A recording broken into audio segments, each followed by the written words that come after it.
प्रेम से कहिए श्री राधे। श्री राधे। आइए चलते हैं सुदामा जी महाराज की कथा में प्रवेश करते हैं। सुदामा जी महाराज विरक्त हैं, ब्राह्मण हैं, कृष्ण के सखा हैं। इससे बड़ी क्या बात होगी।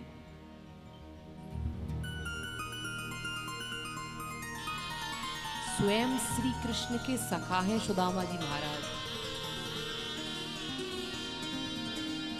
जीवन में इतना विरक्ति है, न किसी प्रकार का संग्रह है, ना ही किसी प्रकार का परिग्रह है। घर में इतनी गरीबी है, सुबह यदि भोजन बन जाता है तो सायंकाल को खाने के लिए रोटी नहीं है। लेकिन भागवत में लिखा है ब्रह्म ज्ञानी है, ब्रह्म ज्ञान को जानने वाले हैं। ब्रह्म ज्ञानी कोई गरीब भी हो सकता है, ब्रह्म ज्ञानी कोई अमीर भी हो सकता है। ब्रह्म का ज्ञान तो उसको ही हो सकता है जिस पर ब्रह्म की कृपा हो जाए। सुदामा जी महाराज ब्रह्म ज्ञानी हैं, लेकिन क्या करें। ग्रस्त हैं, जितेंद्रिय हैं, इंद्रियों को जीत रखा है। सुदामा जी महाराज ने सुदामा जी की प्रत्येक इंद्रिय से कृष्ण कृष्ण की ध्वनि निकलती है। जय श्री कृष्ण, जय श्री कृष्ण, जय श्री कृष्ण। सुदामा जी उठते हैं तो जय श्री कृष्ण, चलते हैं तो जय श्री कृष्ण, बोलते हैं तो जय श्री कृष्ण। मानो सुदामा के रोम रोम में, सुदामा के अंग अंग में मेरे गोविंद समा गए हों। ऐसे हैं सुदामा जी महाराज। पत्नी है सुशीला। पत्नी क्या करे, अपने स्वामी के अधीन है। भोजन नहीं मिलता तो भूखे पेट ही सुशीला सो जाती है। लेकिन सुदामा जी का गृहस्थ बड़ा ही सुंदर है। जैसे सुदामा जी रखते हैं सुशीला वैसे ही रहती हैं। कोई इच्छा अपनी सुशीला के मन में नहीं है। जानती हैं मेरे पति तो द्वारकाधीश के भक्त हैं। तो ऐसे हैं सुदामा जी महाराज और उनका जीवन। एक दिन सुशीला भूख से व्याकुल पीड़ित अपने बच्चों को देखती हैं। जब हृदय अधिक दुखी हो जाता है तो अपने स्वामी सुदामा जी महाराज के पास जाकर के कहती हैं, स्वामी आप जाओ ना द्वारकाधीश के पास, आप द्वारकाधीश के पास जाओ और उनसे जाकर के कहो हम कब तक ऐसे गरीबी में रहेंगे। मैं भूखी रह सकती हूँ, लेकिन इन बच्चों का क्या, ये तो अभी छोटे छोटे हैं, इनसे भूख की पीड़ा सहन नहीं होती। और जब द्वारकाधीश आपके मित्र हैं तो आप चले क्यों नहीं जाते। सुदामा जी महाराज सुशीला को क्या बताएं। सुशीला मैं चला तो जाऊंगा, लेकिन मैं अपने गोविंद पर मांगने कैसे जाऊं। वो श्री कृष्ण जो मेरे बचपन के सखा हैं, क्या मैं उनसे मांगने के लिए जाऊं।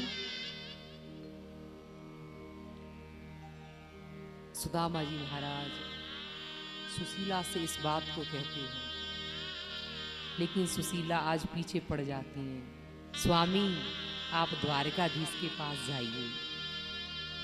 जब सुशीला अधिक कहती हैं तो सुदामा जी महाराज तैयार होते हैं द्वारकाधीश के निकट जाने के लिए। भैया सच्चा भक्त प्रभु से कुछ मांग नहीं सकता। उसे लज्जा आती है, उसे शर्म आती है कि वो गोविंद से क्या मांगे और कैसे मांगे।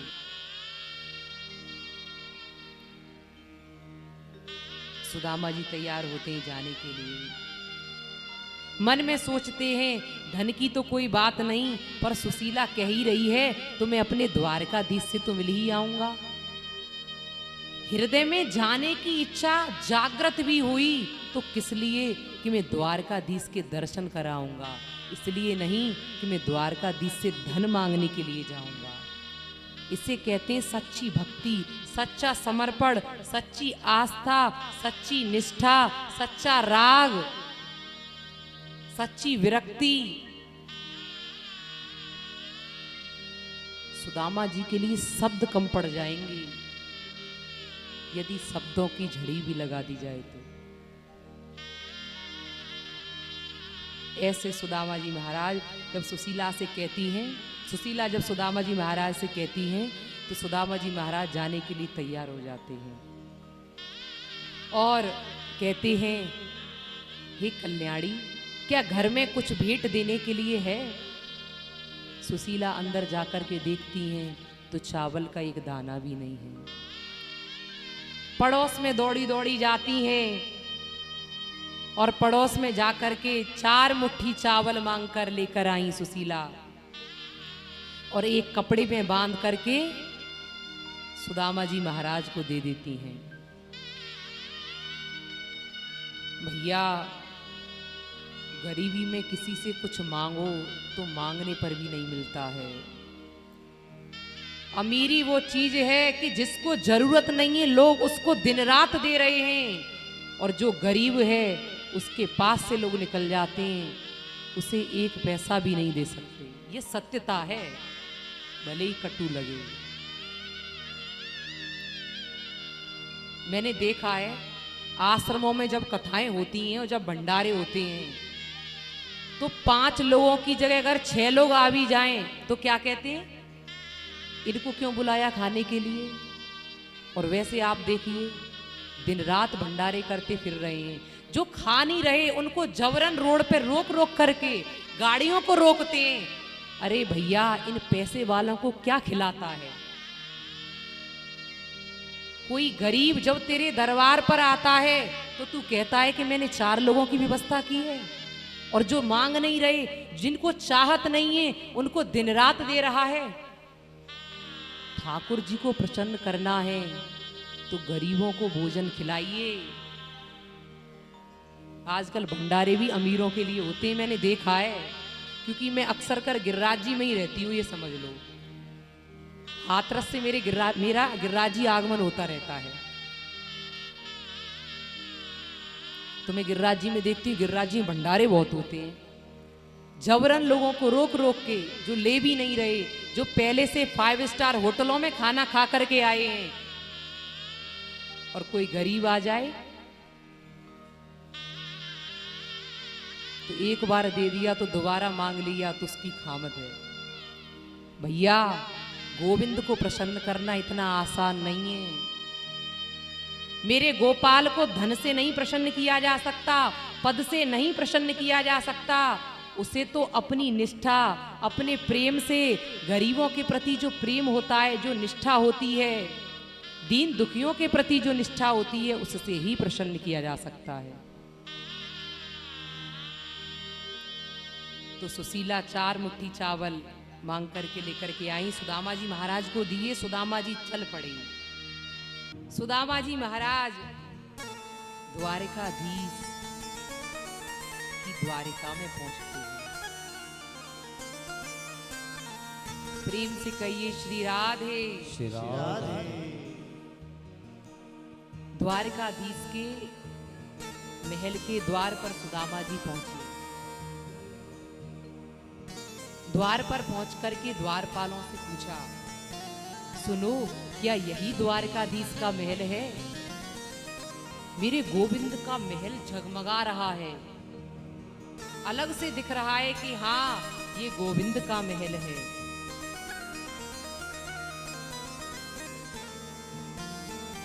गोविंद के महल की उपमा का क्या वर्णन किया जाए। द्वारपालों से सुदामा जी महाराज पूछते हैं, क्या यही द्वारकाधीश का महल है? सैनिक निकल करके आता है, कहता है, हाँ ब्राह्मण देवता, यही द्वारकाधीश का महल है। लेकिन आज सुदामा जी की अवस्था, सैनिक हृदय में ये समझ जाता है कि जरूर ये कोई न्याय की याचना करने आई है। सैनिक बोला, आपकी दशा देख करके तो ऐसा लगता है कि आप पर किसी ने कोई अत्याचार किया है और आप न्याय की याचना करने आए हैं।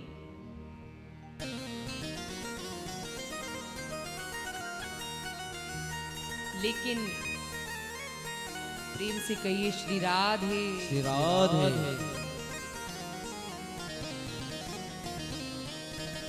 बोल बाल कृष्ण लाल की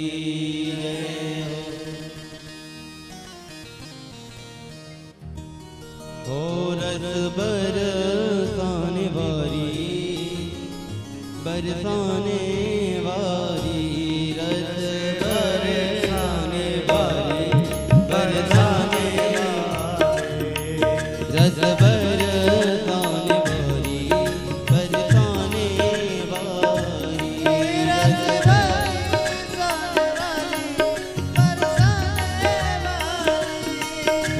बरसाने वाली, बरसाने वाली,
आज हृदय बड़ा गदगद है। संतों का आगमन हो रहा है, संतों का मिलन हो रहा है आपस में, और इससे बड़ी झांकी क्या हो सकती है जब संत आपस में मिल रहे हो।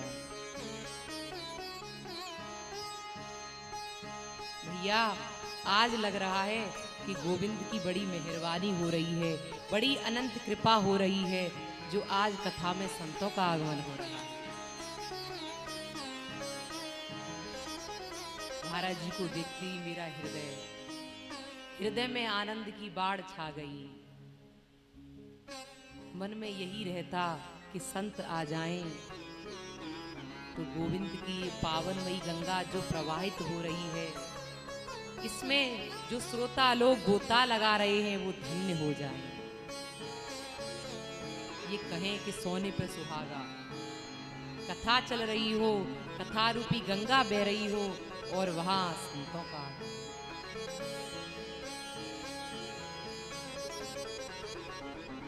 मैं पूज्य महाराज श्री के चरणों में कोटि कोटि नमन वंदन प्रणाम करती हूँ। हृदय में एक ही इच्छा, अपनी इस बेटी पर ये संत भगवान अपनी कृपा बनाई रखे, इनकी कृपा ऐसे ही बरसती रहे, मैं गोविंद का गुणानुवाद गाती रहूं। केवल एक ही इच्छा, बार बार करती निवेदन, संत भगवान अपनी कृपा दृष्टि बनाए रखें, अपना आशीर्वाद हमें प्रदान करें। प्रेम से कहिए श्री राधे, श्री राधे। तो सुदामा जी महाराज की कथा। सुदामा जी महाराज द्वारकाधीश के महल के बाहर खड़े हैं। सैनिक ने जब सुदामा जी महाराज को देखा तो सैनिक कहता है, मुझे ऐसा लगता है कि आप पर किसी ने कोई अत्याचार किया है। लेकिन सुदामा जी महाराज कहते हैं, नहीं नहीं, मुझ पर किसी ने कोई अत्याचार नहीं किया भैया, ना ही मैं कोई न्याय की याचना करने आया हूँ। मैं तो केवल और केवल द्वारकाधीश से मिलने के लिए आया हूँ। सैनिक बोला, क्या आप द्वारकाधीश से मिलना चाहते हैं? सुदामा जी बोले, हाँ, मैं तो द्वारकाधीश से मिलना चाहता हूँ। वो मेरे बचपन के सखा हैं।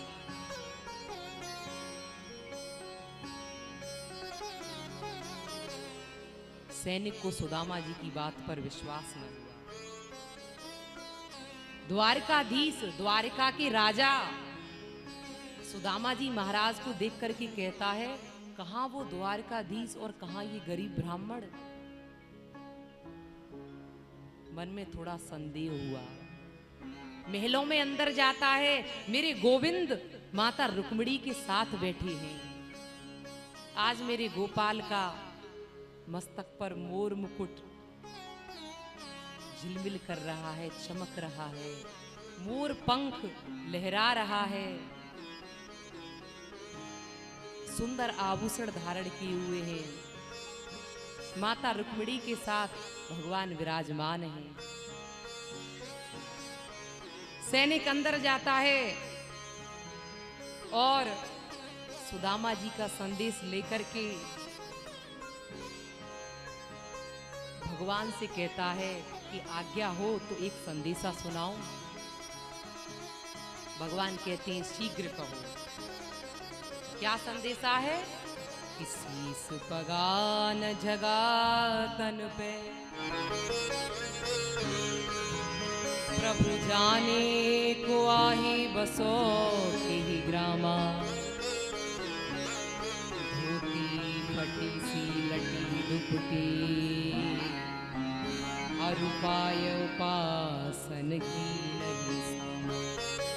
सैनिक संदेशा सुना रहा है, द्वारे खड़ो द्विज दुर्बल एक, रयो चकिसो वसुधा अवेरामा, पूछत दीन दयाल को नाम, बतावत आपनो नाम सुधा। वो दीन दयाल का नाम पूछता है और अपना नाम सुदामा बता रहा है। मेरे गोविंद ने जैसे ही ये नाम सुना, सुदामा जैसी स्थिति में बैठे थे, जो कार्य कर रहे थे, उसको वहीं छोड़ा और दौड़ पड़े सुदामा से मिलने के लिए। भैया, ये होती है भक्त की भावना। गोविंद अपने कार्यों को छोड़ देते हैं, अपनी क्रिया को छोड़ देते हैं और अपने भक्त से मिलने के लिए दौड़ पड़ते हैं। आज जैसे ही द्वारकाधीश ने ये सुना, सुदामा द्वार पर आए हैं, सुदामा नाम को सुनते ही दौड़ पड़े, अति व्याकुल हो गए, अति अधीर हो गए। नाम सुदामा का सुनते ही तज आसन ढाए हैं द्वारे की ओरा।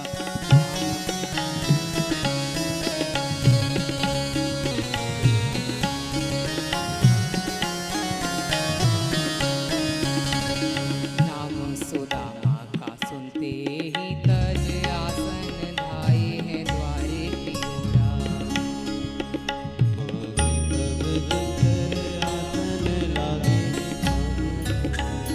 मुकुट कहीं कहीं बट उलझा, मुकुट कहीं कहीं बट उलझा, मिलने को व्याकुल अति धीरा। नाम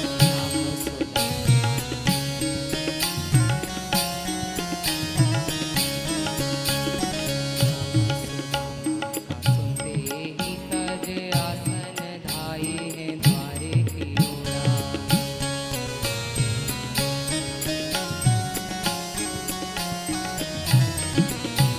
सुदामा जी महाराज से मिलने के लिए गोविंद दौड़ पड़ते हैं। नाम सुदामा का सुनते ही तज आसन धाई है द्वार की ओरा। मुकुट कहीं कहीं पट उलझा, मिलने को व्याकुल अति धीरा। ऐसी उतावली है गति में, जैसे बावली वायु का बंद कठोरा। मित्र से मित्र को मित्र चले जू धावत चांद की ओर चकोरा। दीनों के बंधु करुणा के सिंधु लेकर नैनों में जल बिंदु, सारे नातों से बढ़ के एक नेह का नाता निभाने चले हैं।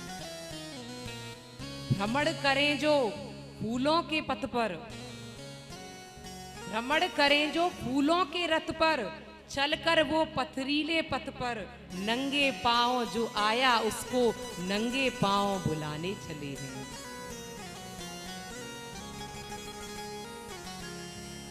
सुदामा जी महाराज के लिए गोविंद दौड़े, नंगे पांव दौड़े।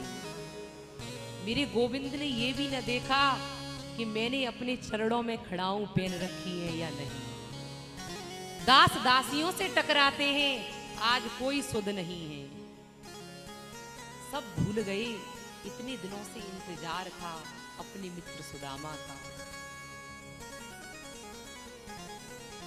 कब मेरे द्वार पर आए। भगवान ने सुदामा को हृदय से लगा लिया। सुदामा जी महाराज नेत्रों में अश्रु लेकर के खड़े हैं।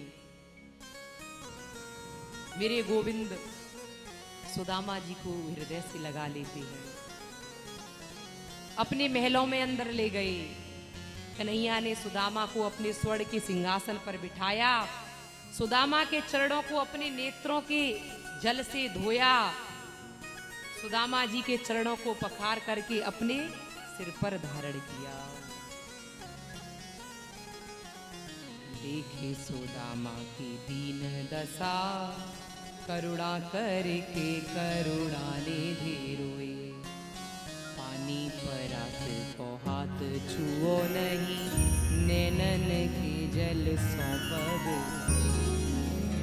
नैनों के जल से जो नेत्रों में अश्रु संचित किए थे, आज उन अश्रुओं को बाहर निकाला और सुदामा जी महाराज के चरणों का प्रक्षालन किया। खुद नीचे बैठे हैं, सुदामा जी को ऊंचे सिंहासन पर बिठाया। ये है भक्त की भक्ति। दोनों एक दूसरे का खूब आलिंगन करते हैं। अब तो बचपन की वार्ताएं होने लगी। हम ऐसे पढ़ते थे गुरुकुल में, ये करते थे। भयंकर आंधी आई, हमारे गुरुदेव ने हमें ईंधन लेने के लिए भेजा। जंगल में इधर उधर भटक रहे थे। जो जो घटनाएं घटित हुई, कैसे चावल खाए, सारी घटनाओं को आपस में वार्ता करते हैं। सुदामा जी बोले, लाला तो याद है कैसे हम छंदोमय वेद, धर्म, अर्थ, काम, मोक्ष, पुरुषार्थ, ये सब गुरुकुल में पढ़ा करते थे। मेरे गोविंद बोले, सुदामा मुझे केवल पढ़ने की नहीं, मुझे तो अपने सुदामा की एक एक स्थिति याद है कि मेरा सुदामा कैसी कैसी परिस्थिति में रहा है। मैं उन परिस्थितियों को भूल नहीं सकता जिन परिस्थितियों में मेरा सुदामा रहा है। मानो गोविंद मन ही मन ये कह रहे हो, सुदामा जो संकट, जो कष्ट तूने मेरे लिए उठाए, मैं कितना भी तुझ पर न्यौछावर हो जाऊं, लेकिन कभी भी उसका बदला नहीं चुका सकता। आपस में वार्ता होती है। सुदामा जी बोले, लाला ये तो मेरा सौभाग्य था जो मुझे वेद के अध्ययन का संग मिला, तो तेरे संग मिला। दोनों ऐसे वार्ता कर ही रहे थे। कन्हैया सुदामा जी महाराज से कहते हैं, सुदामा जी आपने विवाह भी कर लिया और हमें बताया भी नहीं। सुदामा जी महाराज बोले, हाँ लाला मेरा विवाह हो गया। बोले, जब विवाह हो गया तो क्या भाभी ने मेरे लिए कुछ खाने के लिए भेजा नहीं? सुदामा जी लज्जावश उन चावलों को छिपा रहे हैं। क्या करें भैया, अपनी गरीबी को छिपाना भी पड़ता है कभी कभी। संसार में भी ये देखने में आता है। सुदामा जी महाराज संकोच करते हैं, लेकिन मेरे गोविंद भक्त शिरोमणि हैं, उन्हें गरीबी से मतलब नहीं, वो तो भक्ति देखते हैं। अपने भक्त को मस्तक पर धारण कर लेते हैं। मस्तक पर बिठा लेते हैं। मैं भगतन को दास भगत मेरे मुकुट मणि। कन्हैया ने सुदामा जी के हृदय की बात जान ली कि एक तो मेरा ये सखा है और दूसरा ब्राह्मण है और तीसरा ये धन की कामना से नहीं आया। देखो सबसे बड़ी बात है कि सुदामा जी धन की कामना लेकर के नहीं आए। भगवान के निकट जाते हैं तो कोई ना कोई कामना लेकर के जाते हैं, लेकिन सुदामा जी महाराज के हृदय में कोई कामना नहीं है। ये बात मेरे गोविंद ने देखी। निस्वार्थ भक्ति है। अब तो मेरे गोविंद मन ही मन सोच रहे हैं आज सुदामा को वो संपत्ति दूंगा जो देवताओं के लिए भी दुर्लभ है। मेरे गोविंद ने सुदामा के हाथ से चावल की पोटली छीन ली और सुदामा से बोले छिपाते क्यों हो, मेरे लिए तो अमृत लाए हो। इसे कहते हैं प्रेम। विदुरानी के केले के छिलकों में प्रेम है, सुदामा की पोटली में रखे चावलों में प्रेम है, लेकिन दुर्योधन के 56 भोग में प्रेम नहीं है। भैया जहां अहंकार है, जहां अभिमान है, जहां कपट है, जहां ईर्ष्या है, जहां द्वेष की गंध आती है, वहां की गई सारी साधनाएं निष्फल होती हैं। भजन साधन करने से पूर्व पहले अपने को पवित्र करो, अपने को मर्यादित करो, अपने जीवन को सुंदर बनाओ, अपने जीवन से अश्लीलता को मिटाओ, तब जाकर के भजन साधन करो। वरना भजन साधन राख के ऊपर किया हुआ जो हवन होता है उसके ढेर के समान है। अपनी इंद्रियों को नियंत्रित करो। दिन रात भजन कर रहे हैं लेकिन अभी नेत्र अश्लीलता को देखने में लगे हैं। ये चीजें इतनी सूक्ष्म होती हैं कि अंदर ही अंदर व्यक्ति का पतन कर रही होती हैं, लेकिन उसे आभास नहीं होता। जो व्यक्ति देखता है, जो व्यक्ति सुनता है, जो व्यक्ति बोलता है, वो उसके मस्तिष्क में जाकर के फीड हो जाता है, उसके मस्तिष्क को प्रभावित करता है। इसलिए भैया पहले अपने जीवन को पवित्र बनाओ और बाद में साधना करो। हमारे बाबा कहते थे 6 आना भजन और 6 आना श्रद्धाचार। हो गया भजन। गिरिराज जी वाले बाबा कहते थे जिसके जीवन में सदाचार है, यदि वो थोड़ा सा भी भजन कर लेना तो वो बहुत माना जाएगा। पहले सदाचार को जीवन में लाओ। आजकल सदाचार जीवन में नहीं। अब तो कन्हैया ने सुदामा के हाथ से चावल की पोटली छीन ली और कहते हैं अमृत लाए। प्रेम के भूखे, प्रेम के तंदुल, प्रेम के भाव से खाने लगे। सुदामा के तंदुल में दीनता दिखाई दे रही है। एक एक मुट्ठी में एक एक लोक सुदामा के भाग्य में जाने लगे हैं। त्रिभुवन पति की देख उदारता, तीनों भवन धराने लगे। पहली मुट्ठी लेते ही प्रभु ने स्वर्ग सुदामा के नाम किया है। दूसरी मुट्ठी में पृथ्वी लोक का वैभव विप्र को सौंप दिया। तीसरी मुट्ठी में देने लगे, तीसरी मुट्ठी में देने लगे। वैकुंठ तो लक्ष्मी ने रोक दिया है। अपना निवास भी दान में तेरा, कैसा दानी ये मेरा पिया। तीसरी मुट्ठी जब देने लगे तो माता लक्ष्मी ने रोक लिया। रुक जाओ स्वामी, अपना निवास स्थान भी दे रहे हो। रोक रही हैं क्योंकि मेरे प्रभु भक्त के लिए भूल जाते हैं, न्यौछावर हो जाते हैं। कैसा दानी ये मेरा पिया। भगवान ने सुदामा को सब कुछ दे दिया। सुदामा जी लौट करके घर गए तो देखते हैं सुशीला को जिस स्थिति में छोड़ करके आए थे उस स्थिति में सुशीला नहीं है। सुंदर रेशमी साड़ी सुशीला ने पहन रखी है। सुदामा जी का घर जगमगा रहा है। आज सुदामा जी का परिवार बदल गया, घर बदल गया, सब कुछ बदल गया। और देखो भैया कृष्ण सुदामा की कथा यही सिखाती है कि जीवन में भक्ति करो तो निष्काम भाव से करो, कपट से नहीं।